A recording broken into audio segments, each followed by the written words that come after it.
Most of the stories in this video were submitted directly to me, so if you've ever experienced a glitch in the Matrix, just go to astheravendreams.com and click the button to do so, and it'll most likely be featured in a future video. And of course, thank you.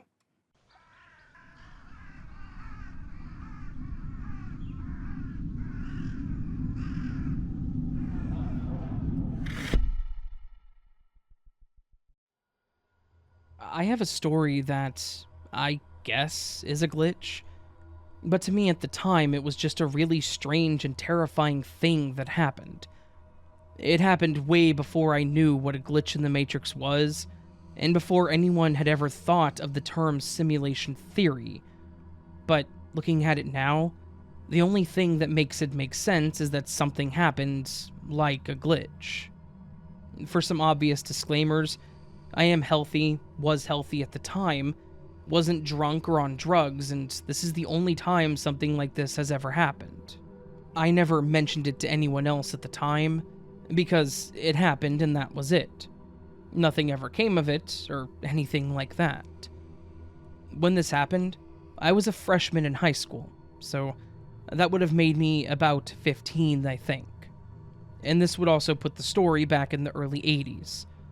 I was your normal high school student, maintaining good grades, attending all my classes, and all that irrelevant information. On the day that this happened, everything was what I would consider to be completely normal. There was nothing that happened during the day that would make me think that anything was off. I had gotten through most of the day, it was after lunch period, and I was walking in the hallway towards my next class. I had my backpack on my back, and I had one of my books in my arms. I was just walking through the crowds and trying to ignore all the noise around me, of which there was a lot. I think anyone that's walked through a full high school hallway can understand how that sounds. And while that may not sound important, it actually is. The hallways were loud, filled with the chatter of all the people that were heading to class. But that's where it got weird. As I turned the corner to go to my next class, my ears picked up on the fact that it was silent. Like it went from super loud to completely silent in the time it took me to step around the corner and into the next hallway. As I was walking around the corner, I was kind of looking down at the floor, not at where I was walking. So it wasn't like I could see the group of people just disappear, but it felt like the filled hallways quickly became empty. In this same moment, as I went to look up, I collided with something, or rather someone. I could tell it was a person that I ran into based on the collision.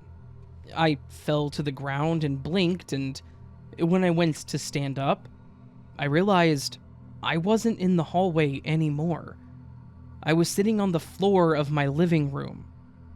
I know that sounds weird, but I went from walking in the school hallway to my next class, to colliding with someone, and when I landed, I was on the floor in my house.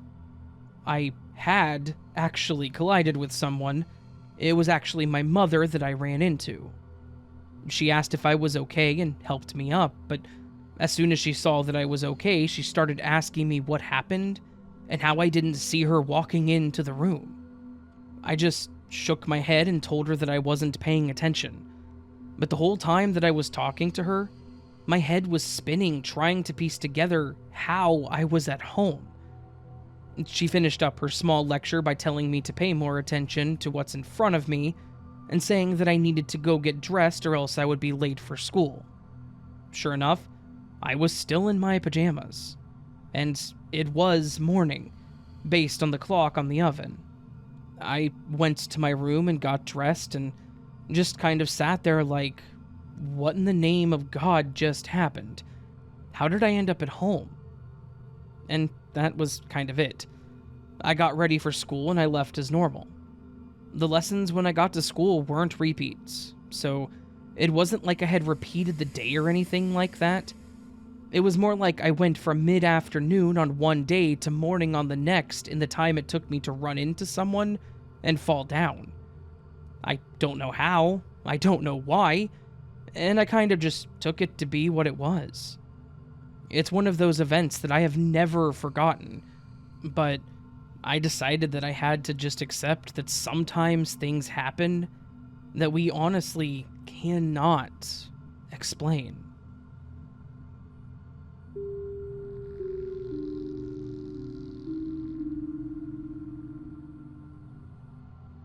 I have two different glitch stories that happened about 10 years apart. The tree glitch. The first event happened before I ever knew what a glitch in the Matrix was. Before moving into our first home, my then husband and I had taken a ton of pictures of the house and property to show our family. The house was a simple single story. It had a huge pecan tree towering over the roof. We soon bought the house, and the pictures were then forgotten to time, stored on the hard drive of a clunky, ancient laptop. We had been living in the house for about 4 years when I went searching through that same laptop. I don't remember what I was looking for, but I came across those pictures. So, indulging my ADD, I started clicking through them and enjoying the nostalgia, when one picture made me stop and stare in confusion. It was just a simple front view of the house, but something was wrong. I stared and concentrated, but I just could not figure out what was off about the image. It took me longer than I'd like to admit to notice the glitch, but when I did, I felt like all of the air had been squeezed out of my lungs. The huge pecan tree in the backyard was gone. Just gone. The tree had to be over 40 years old and was there before the house. They had built the house to accommodate this tree, so it could easily be seen over the roof from the front of the house. But in the picture, it was just gone. Like it had been photoshopped out. Just poof, gone. I know that I keep repeating myself, but I was just so shocked. All the other photos had the tree included. It was only the one photo that was missing the tree. I showed my ex and our friends, and they just shrugged and said the equivalent of an unenthused, that's weird. I tried to express that this was beyond weird. It shouldn't be possible. But they all played it off like it was nothing out of the ordinary. Frustrated, I just gave up and tried to put it out of my head and went on with life. Still, it's always been in the back of my mind as an unsettling experience, and I really do wish I would have kept that laptop. And the alien ball story. The second glitch happened just 2 years ago. Both of my boys were preteens at the time, and we were on a family vacation with my parents in Roswell, New Mexico. My parents had their hotel room, and my sons and I shared a separate one. The rooms were small and sparse, but clean, and the price couldn't be beat. So we had no complaints. This was our last day in Roswell, and we were packed up and ready to head to our next destination. Earlier in the week, my youngest had bought a ball from a souvenir shop. It was a bright, fluorescent green, plum-sized bouncy ball with the classic gray alien face on it. My boys were each sitting on a bed, tossing the ball back and forth between them, just waiting to leave. I left the room to see if my parents needed help with any of their packing, and they said they were finished. So I turned right back around and went back into my hotel room. That little trip took maybe 30 seconds, but I walked back into chaos. My oldest son was laughing so hard that he was almost crying, and my youngest, while also laughing, was rolling on the floor holding his ankle and swearing, cussing out his older brother and flipping him off for good measures. Desperately trying to maintain a straight face, I asked what had happened. Apparently, in the 30 seconds that I was gone, their game of gently tossing the ball had turned into competitive dodgeball. My oldest son had gotten in a lucky throw, and it had hit his little brother directly on his ankle bone and brought him down like a sack of potatoes. Once the boys had stopped laughing, I said that it was time to load up the car, so they began looking for the ball. I put their suitcases by the door and was doing a final sweep of the room when I turned to see why they hadn't picked up their bags. They were still looking for the ball. I joined in because surely it had only rolled under something and they were just haphazardly looking. Except, gradually, the search became more and more ridiculously thorough. It went from looking anywhere the ball may have naturally rolled to checking the closed bathroom and peeking behind furniture. That morphed into me stripping the beds and shaking everything out. I even checked outside, fully knowing that the timing would have been off for me to have opened the door at the exact moment for it to roll out. At this point, we were all grumbling about how the Matrix took it. My kids know that I like listening to glitch stories, and occasionally listen with me. I'm a trusting mom, but also cynical, so I made them turn out their pockets to make sure that they were not pranking me. Nope, so back to searching. When I say that we thoroughly searched, I mean it. There was no panic or rush, only determination to not be outmaneuvered by this strangeness. We weren't just throwing things around willy-nilly. First, I would look at an area, then one son would come check the same area, and then my other son would come check the same area. I didn't care who found it, just that it was found. Because I felt mocked. Since the disappearing tree incident still lived in my head, I was determined to solve this. We lifted the mattresses, removed the nightstand drawers, and then completely moved the beds, nightstand, dresser, fridge. We looked under and behind everything, checked every square inch of that room in the adjoining bathroom. I even opened the fridge and freezer and checked behind the hanging TV. The suitcases were zipped up and ready to go when the ball vanished, but I still unpacked, shook out, and then repacked everything. For some weird reason, I felt personally offended over a $5 ball. I was determined that we were not leaving the hotel until that damn alien ball was found. But eventually, we had to. There was just nowhere else to look. The Matrix won. I bought a 12-pack of that exact ball for my son for Christmas that year, so there are no problems finding one now.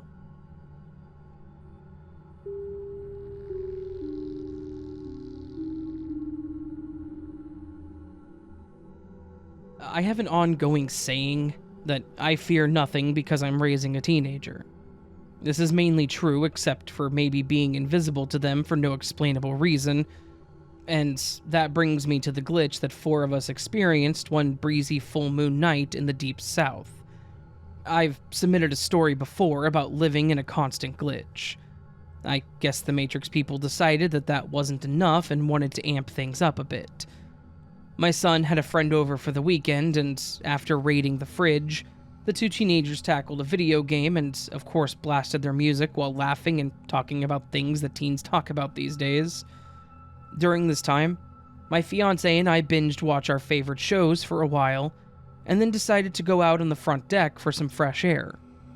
We were out there for about 20 minutes, and just enjoying each other's company, when my son and his friends swung the front door open. They both looked panicked and confused, and I asked them if everything was okay. My son replied with, "Mom, where were you?" And I told him, "We've been right here, outside." He replied, when did you come outside?" I told him that we had been outside for almost 20 minutes or so. My son looked like he was going to faint.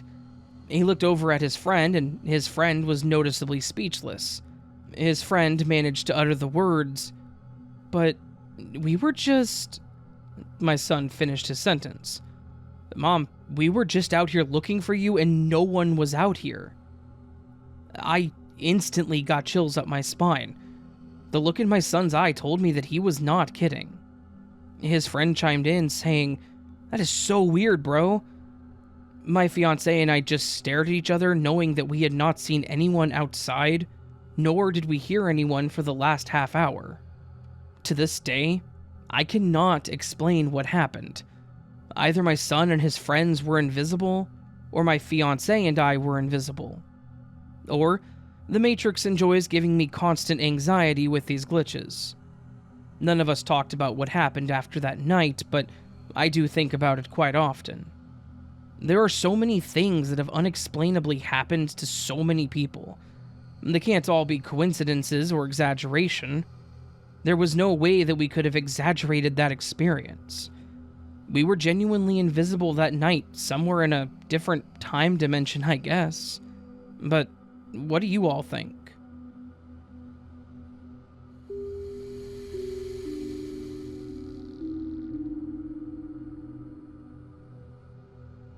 I have what I consider a glitch of some sort from way back whenever I was a very young boy.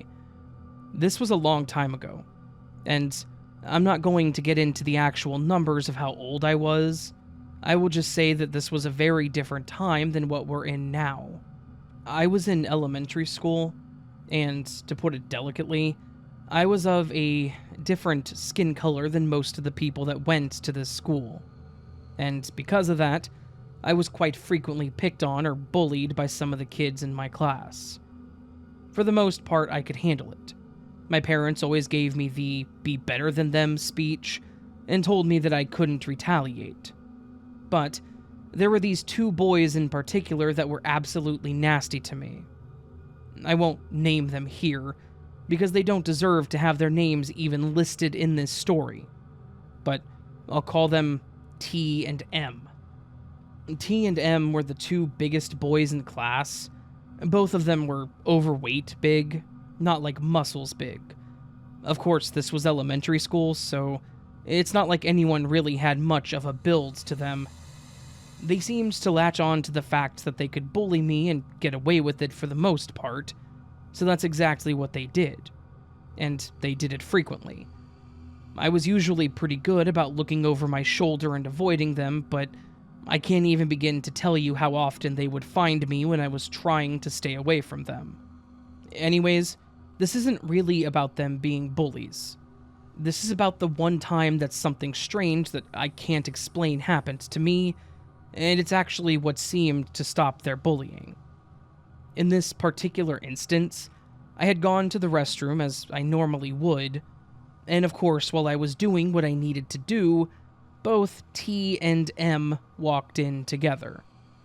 I'm just standing there in a pretty awful way because I knew that this was not going to end well. I knew what they were likely going to do to me. T walked over to me and said whatever bull that he said, and M went to check the stalls to make sure there was no one else in there. Of course there wasn't. It was just these two and myself, much to my misfortune. T starts to push me and taunt me. M starts laughing at the whole thing, and after getting shoved to the ground and kicked a few times, M makes a comment saying that they should shove my head in one of the toilets and see if I can breathe underwater. At this point, there wasn't really much that I could do to stop them. I was already pretty well beat up, and I was much smaller than they were, so no matter how much I struggled, they were going to do what they were going to do. M grabs me to pick me up, T grabs my arms, and they start shoving me into one of the first stalls, when out of nowhere a booming voice shouts from the back stall of the restroom, "Put him down." We all three look, and the door to that stall is now shut, but I can see what look like church pants and shoes from under the stall wall. The two other boys pause for a moment to think about their actions, and the voice starts in again, saying, "If you hurt that boy any more than you have, or ever again, I will find the both of you and you will regret the day you were born." At this point, I think they were confused and freaked out. They had absolutely checked the stalls. I watched M shove all the doors open to make sure there was no one there to stop their attack, and I knew that I was alone in the restroom before they walked in. T ended up just shoving me to the ground, and the two of the boys nearly ran out of the restroom. Like, something about this actually scared them. After they left, the man in the stall told me that I would be okay, and that from that moment on, they would never touch me again. I started asking how he knew that, but when I blinked, he was gone. The stall door was now unlocked and open, and there were no feet under the door. I literally blinked and he just disappeared. I have no idea what that was. If it was someone from the future or another timeline coming back to help me out of this situation, if it was a guardian angel or what. But it saved me that day. Much to my surprise, M and T never touched me again. They never even came near me. Whoever or whatever that was, it absolutely saved me. Potentially saved my life. And it scared them enough to make them stop attacking me altogether. So, I guess I should say thank you to the Matrix for sending that agent at that moment to protect me.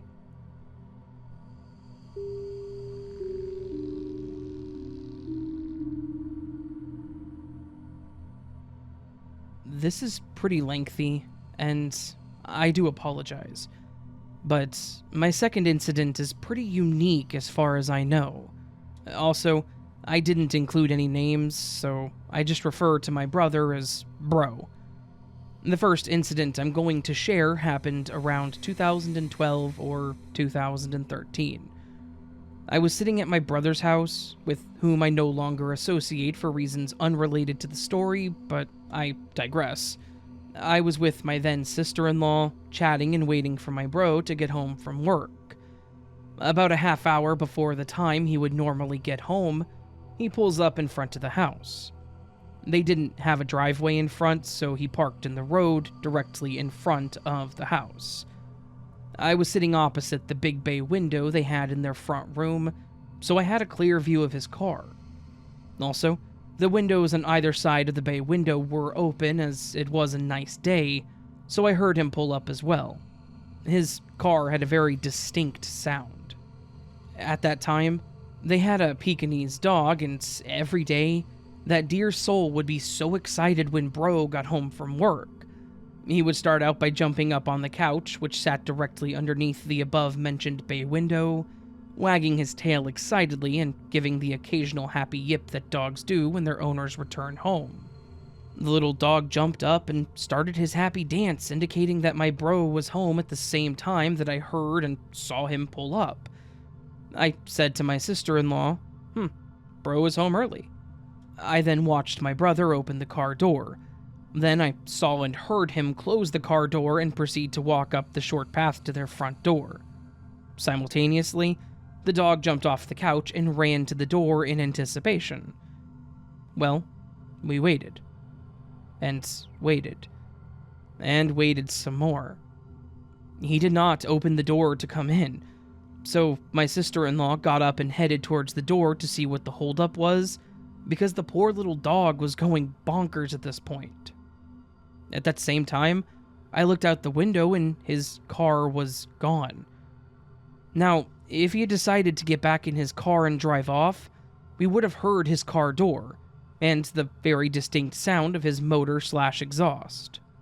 He was just gone. She had opened the door at that point, and the dog was just as confused as we were. We sort of just looked at each other like, what the hell? So, fast forward to the time that he normally gets home, the same scenario repeats. But this time, he does open the door and walks in. I then asked him, "Where did you go?" He looks at me and says, to work, where I go every day. He sort of half smiled at me like, "You feeling okay, sis?" Me and my sister-in-law then proceeded to relay what had happened, and he swears that he was still at work at 4 o'clock, the time the incident took place. I should mention that he normally got off work at 4:15. It is possible that my brother could have been playing a prank on us, but if that's the case, then why didn't my sister-in-law and I hear him getting back into the car, and starting it up, and driving away? And why did the dog do his whole "I'm glad you're home" bit? We all experienced it on a very real level. Even the little dog reacted accordingly. Could it be that my bro somehow traveled forward in time? Or was it just a glitch in the Matrix? This second incident happened when I was very young, like 4 or 5, so forgive me if my memory is a little fuzzy, but I'll do my best to explain it so you can understand. My family and I were visiting one of my sisters about 2 hours away from where we lived at that time. To give you some context, I'm the youngest of 8, so there's quite an age gap between the aforementioned sister and myself. She has 2 children, which were then aged either 2 or 3 and 6 or 7. All I remember is us kids playing outside, and here's where my memory gets fuzzy. Something happened. I feel like somehow I got hurt. I don't really know, but my next memory is of my mom holding me under my arms, sort of in the air, shaking me and yelling my name. But here's the weird part. The memory I have is from the viewpoint of my mom. In the memory, I can see my 4 or 5-year-old self being held up in the air and shaken, but I can still feel the sensation of being shook. Years later, I asked my mom about it, thinking that she could fill in the gaps as to what happened prior and what happened directly following, because it had seriously weirded me out up until that point, and still kind of does. My mom had no memory of anything like that ever happening. And my mom was way overprotective of me, so she would have remembered something that serious. So, maybe my sugar-induced kid brain conjured up the whole scene, but I've recently started a spiritual journey. And yes, I feel that this is relevant to my story. Looking back on my life, in the process of doing my inner work and all of that, I realized that my life was the very opposite of what I wanted. I know, everybody feels that way, right? But listen, I've been through a lot of stuff. I am grateful though. But my point is, could I have somehow jumped timelines to a life most people would deem not worth living? And that's how my brain processed it? I must note that I feel that my life and all the hard times I've been through is shaping me to be a better person than I maybe would have been if I'd had it easy. I don't know for sure. But what I'm starting to believe, after listening to your stories and having my own experiences, is that anything is possible.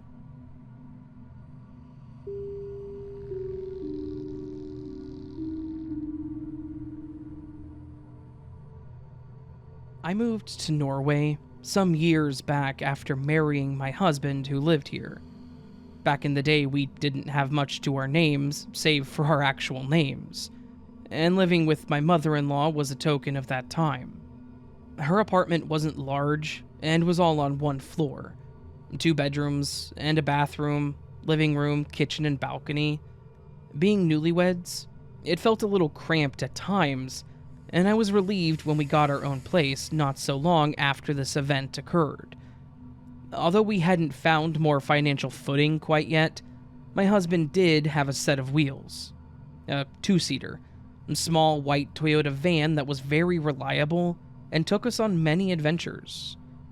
It was a day early on in the summer and the sun was perpetually shining as it does here during those months. So, we decided that we ought to go out for a drive and find something to do. All we needed were the car keys, and this is where things got weird. We couldn't find them anywhere.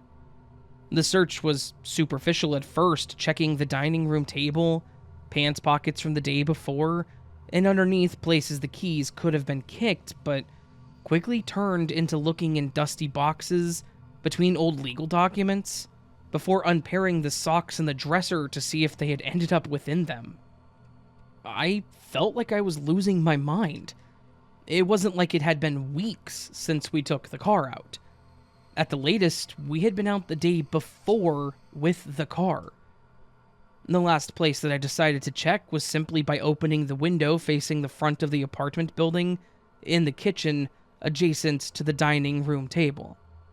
The window opened from the bottom to the top and could be completely opened by hitting the safety switch on the side of the pane. I figured maybe somehow the keys got dropped into the gravel right down below, as my mother-in-law often dropped her tied-up trash bags out there before taking them out to the garbage cans. And since I had just had my head in the freezer, I figured the front yard wasn't so much further of a stretch. And this is where I think the glitch happened. I opened the window the whole way before practically heaving the upper half of my body out of the window to look down. And as I did so, I felt everything spinning. It was a split-second thing, but nonetheless made me feel unsettled. As I pulled my head out of the window and turned around, there were the keys on the dining room table, where they always were, right out in the open. My husband, ever so logical, contrarian, and skeptical, just had a quick laugh and said that they had likely been there the whole time, as if we both overlooked them like a mutually shared negative hallucination. Which may be. However, the tenacity with which I combed that old apartment, the sheer focus and dedication to my search, and the absurdity of the window moment has me more convinced that there was something glitchy going on. Like Schrodinger's keys.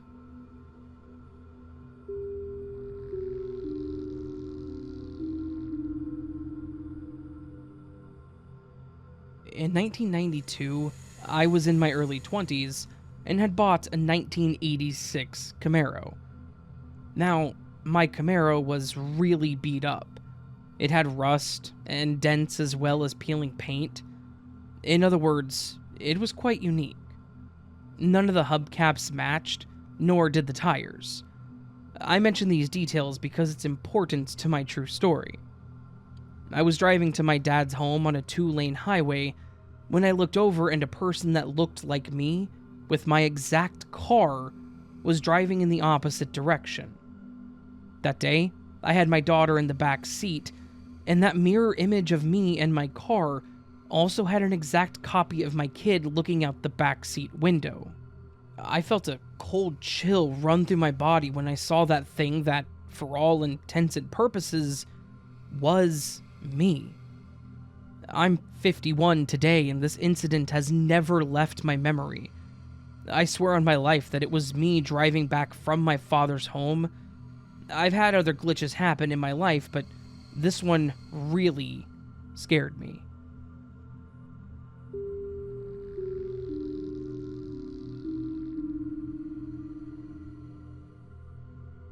This happened about 8 years ago, and I still cannot explain it.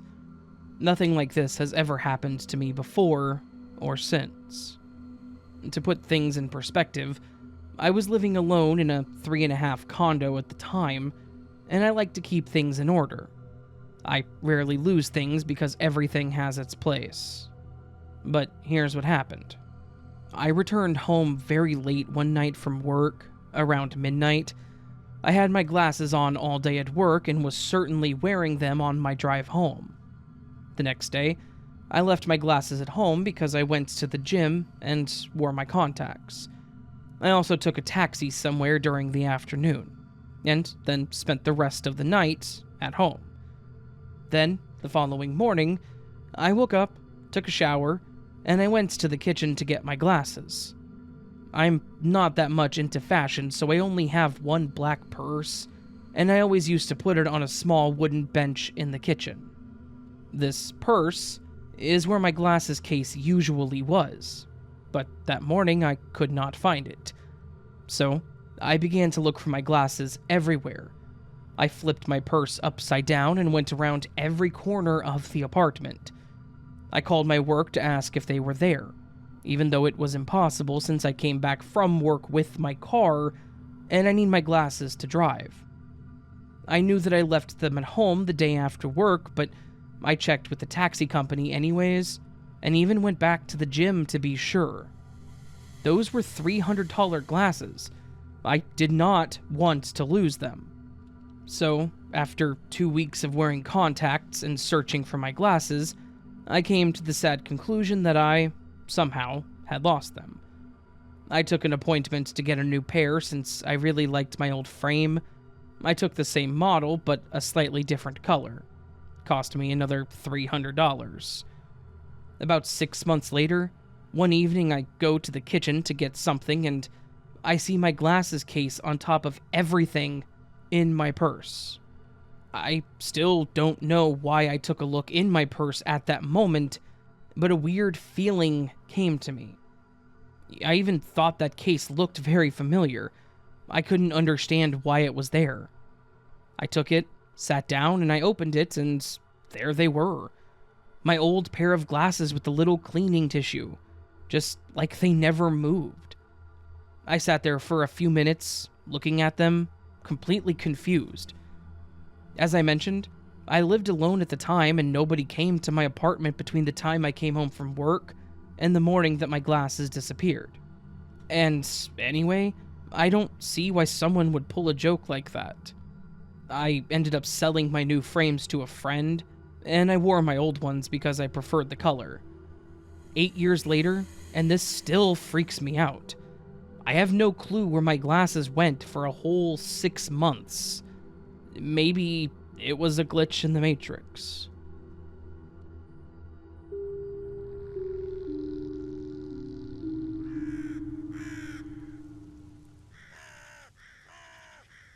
So that, my friends, was this week's collection of Glitch in the Matrix stories. A collection of stories that illustrate just how strange, weird, awkward, and downright not normal our simulation is. I ran out of adjectives. I ran out of synonyms for the word weird. Or apparently adjectives for the word weird. I cannot think right now. Don't ask. Anyways, stories that show you how weird our reality can truly be.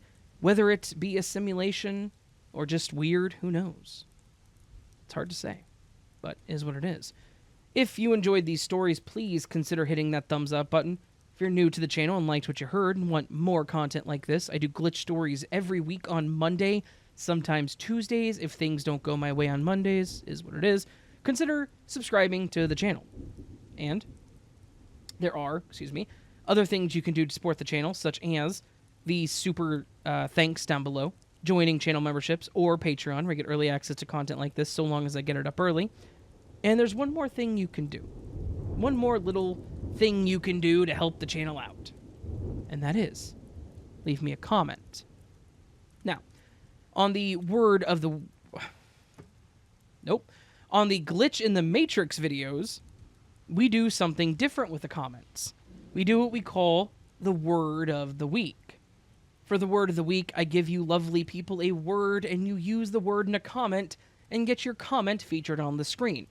On the screen right now, and probably several moments prior to this moment in time, are all of the comments who used last week's word of the week, learn.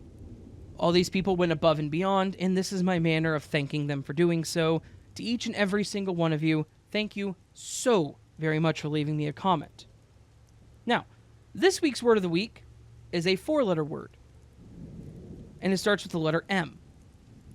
It's the word mood. M-O-O-D.